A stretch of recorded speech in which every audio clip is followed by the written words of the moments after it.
संसार में हम लोगों के साथ जैसा व्यवहार करते हैं उसी प्रकार का व्यवहार लोग हमारे साथ करते हैं। इसीलिए यदि हम चाहते हैं कि दूसरे लोग संकट के समय हमारी सहायता करें तो हमें भी संकट की घड़ी में उनकी सहायता करनी चाहिए। आपने एक कहावत सुनी होगी, कर भला तो हो भला। बहुत समय पहले की बात है। सुंदर नाम के एक नगर में सुकृत नाम का एक राजा राज किया करता था। राजा सुकृति बड़ा ही दयालु, सेवा भाई और धर्म परायण था, किंतु सुंदर नगर की सुंदरता, उसके वैभव पर मोहित होकर आए दिन पड़ोसी राज्य आक्रमण किया करते थे। राजा सुकृत के राज्य में भीमसेन नाम का एक बड़ा ही बहादुर और निडर सेनापति था। वो कभी भी आक्रमणकारियों को राज्य की सीमा में प्रवेश नहीं करने देता। सेनापति राज्य के प्रति वफादार तो था ही, लेकिन एक बार एक युद्ध में जीत उसे बहुत महंगी पड़ गई। उसमें सेनापति भीमसेन बुरी तरह से घायल हो गया और साथ ही बहुत सारे उसके सैनिक भी मारे गए। इसी बीच भीमसेन का एक मित्र उससे मिलने आया। ये मित्र राजा से बहुत ईर्ष्या करता था। उसने भीमसेन को राजा के खिलाफ भड़काना शुरू किया। वो कहने लगा कि तुम लोग दिन रात यहाँ मौत से जूझ रहे हो और वहाँ महलों में अय्यासियाँ राजा कर रहा है। मेरी मानो तो राजा को तुरंत ही तख्त से हटाओ और खुद राजा बन जाओ। अपने मित्र के मुख से राजा की निंदा सुन करके सेनापति भीमसेन को पहले तो विश्वास ही नहीं हुआ, लेकिन फिर उसने कुछ सोचकर स्वयं ही राजा बनने का निर्णय लिया। उसने राज्य में जाकर के राजा सुकृत को सिंहासन से हटा दिया और स्वयं का ही राज्याभिषेक करवा दिया। वो राजा सुकृत को पकड़कर बंदी गृह में डालना चाहता था, लेकिन अवसर देखकर सुकृति भेष बदलकर जंगलों में भाग गया। राजा भीमसेन ने सुकृत को पकड़ने के लिए 1 सहस्त्र स्वर्ण मुद्राओं के इनाम की घोषणा कर दी। सैनिक तो सैनिक, राज्य के अन्य व्यक्ति भी इनाम के लालच में सुकृत को खोजने लगे। हालांकि राज्य के ज़्यादातर समझदार लोग सुकृत से भीमसेन के द्वारा राज्य हड़प लिए जाने से काफ़ी दुखी थे। इधर राजा सुकृत जंगल के रास्ते राज्य से बाहर निकलने ही वाला था कि उसे सामने से एक व्यक्ति आता दिखाई दिया। राजा सुकृत के नज़दीक आकर के वो बोला, भाई जरा राजा सुकृत के महल का रास्ता बता देना, मुझे उनसे बहुत ज़रूरी काम है। राजा बोला, सुकृत से तुम्हें क्या काम है? भोजनवी बोला, मैं पास के गांव में रहता हूँ। मेरी पत्नी बहुत बीमार है, उसके इलाज के लिए मेरे पास पर्याप्त धन नहीं है।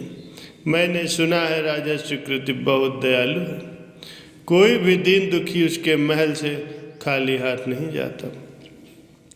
राजा बोला, चलो मैं तुम्हें राजा सुकृत के पास पहुंचा देता हूँ। ये कह कर के वो उस अजनबी को राजमहल की ओर ले गया। वो सीधे राज दरबार में जा पहुंचा।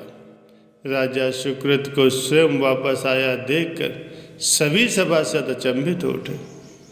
दरबार में पहुंचकर राजा सुकृत ने सिंहासन पर बैठे राजा भीमसेन से कहा, तुमने मुझे पकड़ने के लिए 1 सहस्त्र स्वर्ण मुद्राओं का इनाम रखा है। वो इनाम इस व्यक्ति को दे दो। ये मुझे पकड़ कर लाया है और मेरे साथ तुम जो चाहो सो कर सकते हो। राजा सुकृत की ऐसी दयालुता को देखकर सेनापति भीमसेन का मस्तक लज्जा से झुक गया। वो सिंहासन से उठा और महाराज के चरणों में गिर पड़ा। उसे अपनी गलती का एहसास हुआ। इसीलिए कहते हैं कि कर भला तो हो भला। राजा ने भलाई का कार्य किया तो फिर उसका भी भला हुआ। लेकिन इसकी उल्टी कहावत भी हो सकती है कि कर बुरा तो हो बुरा। जो लोग किसी की बुराई करते हैं, किसी के साथ बुरा बर्ताव करते हैं, तो समय आने पर उनके साथ भी बुरा ही होता है। एक बार की बात है, एक गांव में एक वैद्य जी रहा करते थे। वैद्य जी के पास कभी कभार ही कोई मरीज आता था, क्योंकि उस गांव में ज़्यादातर लोग बीमार ही नहीं पड़ते थे। इससे वैद्य जी की आजीविका में बहुत समस्या आती थी। एक दिन वैद्य जी ने अपनी झोपड़ी से बाहर निकल करके एक पेड़ के नीचे जा कर के बैठे। तभी उन्हें उस पेड़ के कोटर में एक सांप दिखाई दिया। वैद्य जी सोचने लगे कि अगर ये सांप किसी को काट ले तो कितना अच्छा हो, मैं उसे ठीक करके अच्छा खासा धन कमा सकता हूँ। तभी वैद्य जी की नज़र सामने खेल रहे कुछ बच्चों पर पड़ी। उन्होंने बच्चों के पास जाकर के कहा, देखो बच्चों, उस पेड़ के कोटर में एक मिट्ठू मियाँ बैठे। बच्चे तो आखिर बच्चे हैं। उनमें से एक बच्चा दौड़ा और सीधे जाकर के कोटर में हाथ डाल दिया। संयोग से सांप की मुंडी उसके हाथ में आ गई, और जैसे ही उसने अपना हाथ बाहर निकाला तो डर के मारे उसने हाथ को उछाल दिया, और नीचे बच्चों के साथ वैद्य जी खड़े थे। सांप सीधा उन्हीं वैद्य जी के ऊपर आकर गिरा, और कई जगह उस सांप ने वैद्य जी को डस लिया। तड़पते हुए वैद्य जी की जान निकल गई।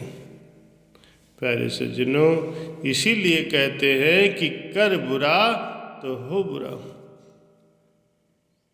मनुष्य को हमेशा ही दूसरों का भला सोचना चाहिए, और अगर भला न हो सके तो कम से कम किसी का बुरा तो कभी नहीं करना चाहिए। इसीलिए संत कहते हैं कि कर भला तो हो भला, और कर बुरा तो हो बुरा। अच्छी करने वाला हारने के बाद भी जीत जाता है। अब वो जैसे दूसरों की मदद करता है तो अंत में दूसरे भी उसी प्रकार से उसकी मदद करते हैं। इसीलिए कहते हैं मनुष्य को अपने कर्मों का ख्याल रखना चाहिए। अगर आप अच्छा कर्म करोगे तो उसका फल भी अच्छा ही मिलेगा। मानसिक कष्ट तो भले ही होता हो, लेकिन उसका अंत सदैव अच्छा ही होता है। कभी भी ऐसा कार्य मत करो जो दूसरों के लिए कष्टदायक हो।